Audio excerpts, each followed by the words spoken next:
परम शांति तुहाडा सारिਆਂ ਦਾ स्वागत है साडे मां बापू जी दे यूट्यूब चैनल पर। इस चैनल पर जितने भी वीडियोज़ रखे हुए उन्होंने दे ओरिजिनल लिंक इंदे विच डिस्क्रिप्शन बॉक्स च रखे हुए। बापू जी गल करा दे परम शांति। अज असां गल करनी, क्या मनुष्य आत्मा काल चक्रे ते परे जाई सकती। काल चक्र, काल मतलब समय, समय दे चक्रे ते परे जाना। जेड़ा मनुष्य है, जेड़ा जन्म मरण दे चक्रे च फसिया है, समय तां इत्थी है, इत्थी समय सतयुग त्रेता द्वापर कलयुग दा समय है। ता ये चक्कर चारों ही समय दा चक्कर च मनुष्य फसिया है ता इसते परे जाई सकता। हाँ, अगर उस जो ज्ञान होए ता वो दूए लोक च चला जाए, भूलोक ते बभूर लोक च, फिर ही उस इस चार युगां दे चक्रे ते परे चले जाना। अगर स्वर्ग लोक च चला जाए तां भी उस परे चले जाना। जेड़ा ये चार युगां दा समय है उस जो बाधित नहीं करना।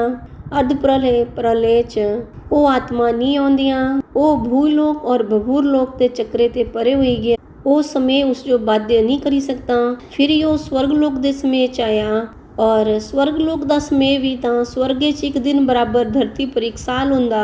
जिस टाइम स्वर्ग लोक च भी आत्मा दा पुण्य दा खाता पूरा हो जांदा, पुण्य दा अकाउंट पूरा हो गया तां फिर मनुष्य बनी जांदा। तां तिन्ना लोकां च तां समय दा बाध्य है। अगर समय ते परे जाना है तां उस जो उसते ऊपर जाना पौना। स्वर्ग लोक ते ऊपर महालोक है, उत्थे जाए। महालोक च भी तां समय तां है। महालोक के ऊपर जनलोक च जाए, तपलोक च जाए, सत्यलोक च जाए, ब्रह्मापुरी जाए। और ब्रह्मापुरी च भी ब्रह्मा दा समय तां है। ब्रह्मापुरी च जिस टाइम एक दिन भी रहिंदा तां धरती पर 1000 चतुर्युग घूमी आंदे, 14 मनवंतर घूमदे। तां भले ही ये 14 मनवंतर या ब्रह्मापुरी च रहने ते ये सारे नीचे आले सतलोक हन। ब्रह्मापुरी धरती ते ऊपर सतलोक हन और धरती ते नीचे सतलोक। टोटल 14 लोकां ते ऊपर है ब्रह्मापुरी। तां ये 14 लोकां ते ऊपर आत्मा निकली गई। वो समय दे चक्रे ते काल चक्रे ते निकली गई, मगर ब्रह्मा दा चक्कर तां है ना ब्रह्मापुरी। उत्थे भी ब्रह्मा जी दा समय चलदा। ब्रह्मांड दी आयु है ब्रह्मा जी दा 100 साल। उत्थे भी समय ब्रह्मा जी दा एक दिन, एक महीना, एक साल, ब्रह्मा जी दा 100 साल। फिर इसते अगे विष्णुपुरी चली जांदियां आत्माएं। ब्रह्मापुरी ते ऊपर विष्णुपुरी है। उत्थे समय बड़ा घट स्लो चलदा, मगर समय तां चलदा ना। चाहे शिवपुरी च जाए या परमधाम च जाए। अगर परमधाम च चला जाए फिर यो निराकार बनी गई आत्मा। पहले साकारी आकारी फिर निराकारी आत्मा बनी गई। मगर परमधाम च भी समय चलदा। परमधाम च भी समय ब्रह्मांडे दे हिसाबे कन्ने चलदा, क्योंकि इस ब्रह्मांडे दा जेड़ा परमधाम है तां इस ब्रह्मांडे दे समय दे हिसाबे कन्ने तां वो परमधाम भी कालातीत नहीं है। आत्मा अगर परमधाम भी चली आए तां भी वो कालातीत नहीं है। जिस टाइम महाकल्प प्रलय होना उस टाइम ब्रह्मांड दे क्रिएटर परब्रह्म परमेश्वर मतलब निराकारी ब्रह्म सूर्य च प्रवेश करीने काल अग्नि पैदा करीने पूरे ब्रह्मांडे जलाई ने भस्म करी दिंदे। पूरी जड़ और चेतन, जड़ जो जलाई दिंदे और चेतन जो अपने अंदर समाई लेंदे। चेतन मतलब आत्मा, आत्मा दी पावर जो अपने अंदर वापिस समाई लेंदे तां आत्मा दा अस्तित्व नहीं रहंदा। आत्मा जो शिव अपने अंदर समाई लेंदे है तां प्रजापिता ब्रह्मा जी दी रचना। ब्रह्मांडे च ब्रह्मा द्वारा सर्जन, विष्णु द्वारा पालना और शंकर द्वारा विनाश होंदा। ब्रह्मांड दी आदि शक्ति ये त्रिदेवां दी मां है और त्रिदेवां द्वारा ये सारा सर्जन विसर्जन करवांदे। धरती पर अर्ध प्रलय, प्रलय, कल्प प्रलय ये करवांदे। और ब्रह्मांड दियां भी जेड़ियां आत्माएं हन, जिस टाइम महाकल्प प्रलय च ब्रह्मा जी दे 100 साल पूरा होने पर महाकल्प प्रलय च वो भी आत्मा काल दे चक्रे च आई गई। उस काल चक्रे च आने दे कारण उस आत्मा दा तां अंत हो ही गया। काल दे चक्रे च आना मतलब अंत हो ही गया।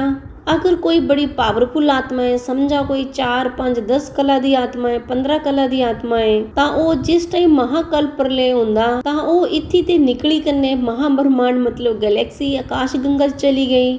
उत्थे भी अगर 10 कला ते नीचे वालियां आत्मा हन, महाब्रह्मांड गैलेक्सी आकाश गंगा 10 कला दा है, 12 कला दा है, तां उत्थे भी जिस टाइम महाकाल प्रलय हुंदा और महाकाल प्रलय च भी महाशिव महाकाल बनी ने अनंत कोटि ब्रह्मांडां जो अपने रोमे रोमे च समाई लेंदे तां दियां 10 कला वालियां आत्माएं भी महाशिव अपने अंदर समाई लेंदे तां वो भी काल चक्कर ते परे तां नहीं हुईयां ना।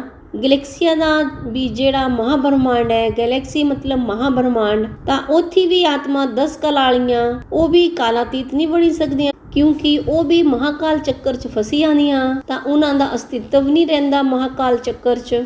ਮਗਰ ਕਿਤਨਾ ਹੈ ਕਿ ਇੱਕ ਪਲ 'ਚ ਪ੍ਰਤੀ ਪਲ ਅਨੰਤ ਬ੍ਰਹਮੰਡ ਬਣਦੇ ਔਰ ਵਿਗੜਦੇ।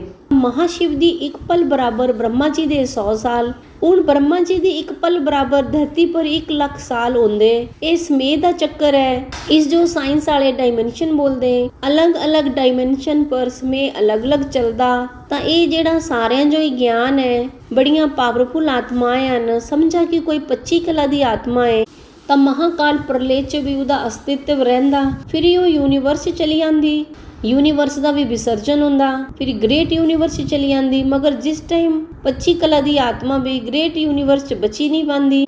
ਹਾਂ, ਅਗਰ ਆਤਮਾ 30 ਕਲਾ ਦੀ ਹੈ ਤਾਂ ਗ੍ਰੇਟ ਯੂਨੀਵਰਸ 'ਚ ਜਾਂਦੀ, ਮਗਰ ਗ੍ਰੇਟ ਯੂਨੀਵਰਸ ਜਿਸ ਟਾਈਮ ਬਾਈਂਡ ਅਪ ਹੁੰਦਾ, ਵਿਸਰਜਨ ਹੁੰਦਾ, ਤਾਂ ਉਹ ਵੀ 30 ਕਲਾ ਵਾਲੀ ਆਤਮਾ ਵੀ ਬਚੀ ਨਹੀਂ ਪਾਉਂਦੀ। ਕੋਈ 100 ਕਲਾ ਵਾਲੀ ਆਤਮਾ ਹੈ ਤਾਂ ਜਿਸ ਟਾਈਮ ਮਲਟੀਵਰਸ ਦਾ ਵਿਸਰਜਨ ਹੁੰਦਾ, ਤਾਂ ਉਹ ਵੀ 100 ਕਲਾ ਵਾਲੀ ਆਤਮਾ ਵੀ ਮਲਟੀਵਰਸ ਦੇ ਵਿਸਰਜਨ 'ਚ ਬਚੀ ਨਹੀਂ ਪਾਉਂਦੀ। ਤਾਂ ਇਆਂ ਕੋਈ ਨਾ ਕੋਈ ਆਤਮਾएं 200 ਕਲਾ, 500 ਕਲਾ, 1000 ਕਲਾ ਇਆਂ ਉੱਪਰ ਬ੍ਰਹਮਾਂਡਾਂ 'ਚ ਵੀ ਵਿਸਰਜਨ ਹੁੰਦੇ ਰਹਿੰਦੇ।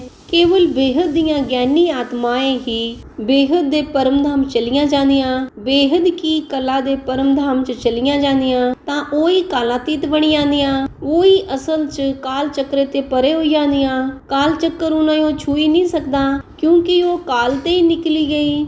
ਬ੍ਰਹਮਾਂਡ, ਮਹਾਬ੍ਰਹਮਾਂਡ, ਗੈਲੈਕਸੀ, ਪਰਮ ਮਹਾਬ੍ਰਹਮਾਂਡ, ਯੂਨੀਵਰਸ, ਮਲਟੀਵਰਸ ਤੇ ਵੀ ਉੱਪਰ ਉਸ ਜੋ 1 ਕਰੋੜ ਕਲਾ ਦਾ ਕਾਲ ਚੱਕਰ ਮਤਲਬ ਸਮੇਂ ਦਾ ਚੱਕਰ ਉਹ ਬੰਨੀ ਨਹੀਂ ਸਕਦਾ। ਉਸੀ ਜੋ ਵੀ ਬੇਹਦ ਦੀ ਕਲਾ ਦੇ ਪਰਮਧਾਮ 'ਚ ਉੱਥੇ ਤਾਂ ਸਮੇਂ ਹੀ ਨਹੀਂ ਹੈ। ਅਗਰ ਸਮੇਂ ਨਹੀਂ ਹੈ ਤਾਂ ਕਿੰਨਾ ਕਾਲ ਚੱਕਰ ਹੋਣਾ, ਜਿੱਥੇ ਸਮੇਂ ਹੀ ਨਹੀਂ ਹੈ ਉੱਥੇ ਕਾਲ ਚੱਕਰ ਨਹੀਂ ਹੁੰਦਾ। ਹੁਣ ਜਿਹੜਾ ਪੂਰੇ ਮਲਟੀਵਰਸ ਦਾ ਮਹਾਕਾਲ ਪ੍ਰਲੇ ਹੋਣੇ ਵਾਲਾ ਹੈ, ਤਾਂ ਉਸ ਵਿੱਚ ਕੌਣ ਦੀਆਂ ਆਤਮਾएं ਕਾਲਾਤੀਤ ਬਣਨੀਆਂ, ਕਾਲਾਤੀਤ ਮਤਲਬ ਜੀਵਨ ਮੁਕਤੀ ਚਾਉਣੀਆਂ, ਜਿਹੜੀਆਂ ਕਾਲ ਦੇ ਚੱਕਰ 'ਚ ਫਸੀ ਜਾਂਦੀਆਂ ਉਹ ਮੁਕਤ ਹੋ ਜਾਂਦੀਆਂ ਆਤਮਾएं। ਇਸ ਲਈ ਜਿਸ ਟਾਈਮ ਕਾਲ ਦੇ ਚੱਕਰ 'ਚ ਫਸੀ ਜਾਂਦੀਆਂ ਆਤਮਾएं, ਤਾਂ ਚਾਹੇ ਬ੍ਰਹਮਾਂਡ ਹੋਵੇ ਤਾਂ ਉਹ ਵਿਸਰਜਨ ਹੁੰਦਾ, ਮਹਾਬ੍ਰਹਮੰਡ ਦਾ ਵੀ ਵਿਸਰਜਨ ਹੁੰਦਾ, ਜਾਂ ਕੋਈ ਵੀ 100 ਕਲਾ ਦੇ ਪਰਮਧਾਮ ਦਾ ਵੀ ਵਿਸਰਜਨ ਹੋ ਜਾਂਦਾ। ਜਿਹੜੀਆਂ ਬੇਹਦ ਦੀ ਕਲਾ ਦੇ ਪਾਵਰ ਵਾਲੀਆਂ ਆਤਮਾएं ਹਨ, ਉਹਨਾਂ ਦਾ ਵਿਸਰਜਨ ਨਹੀਂ ਹੁੰਦਾ। ਇਸ ਲਈ ਉਹੀ ਕਾਲਾਤੀਤ ਹਨ, ਕਾਲ ਦੇ ਚੱਕਰੇ ਤੇ ਪਰੇ ਹਨ, ਕਾਲ ਤੇ ਅਤੀਤ ਹਨ। ਅਤੀਤ ਮਾਨਾ ਪਰੇ, ਕਾਲ ਚੱਕਰ ਉਹਨਾਂ ਨੂੰ ਖਾ ਹੀ ਨਹੀਂ ਸਕਦਾ, ਬਾਕੀ ਸਾਰਿਆਂ ਜੋ ਇਹ ਕਾਲ ਖਾਈ ਜਾਂਦਾ। ਤੇ ਬੜੀਆਂ ਅਤੀ ਗੁਈਆ ਗੱਲਾਂ ਹਨ, ਅਤੀ ਸਮਝਣੇ ਵਾਲੀਆਂ ਗੱਲਾਂ ਨੇ, ਬਹੁਤ ਬੇਹਦ ਕੇ ਗਿਆਨ ਸਾਗਰ 'ਚ ਡੁੱਬਣ, ਤਾਂ ਹੀ ਇਹ ਆਤਮਾ ਜੋ ਸਮਝਾ 'ਚ ਆਉਣਾ, ਕਿਉਂਕਿ ਇਸ ਦੇ ਬਿਨਾਂ ਤਾਂ ਇਹ ਕੋਈ ਸਮਝਾ 'ਚ ਨਹੀਂ ਆਉਣਾ। ਇਸ ਲਈ ਬੜਾ ਗਿਆਨ ਚਾਹੀਦਾ ਸਭ ਸਮਝਣੇ ਵਾਸਤੇ, ਕਾਲ ਚੱਕਰ ਸਮਝਣੇ ਵਾਸਤੇ, ਮਹਾਕਾਲ ਚੱਕਰ, ਪਰਮ ਮਹਾਕਾਲ ਚੱਕਰ, ਇਹ ਸਭ ਕੁਝ ਸਮਝਣੇ ਵਾਸਤੇ ਬੜਾ ਗਿਆਨ ਸਾਗਰ 'ਚ ਡੁੱਬਣਾ ਪਾਉਣਾ, ਵਿਚਾਰ ਸਾਗਰ ਮੰਥਨ ਕਰਨਾ ਪਾਉਣਾ, ਤਾਂ ਹੀ ਇਹ ਸਮਝਾ 'ਚ ਆਉਣਾ। ਪਰਮ ਸ਼ਾਂਤੀ।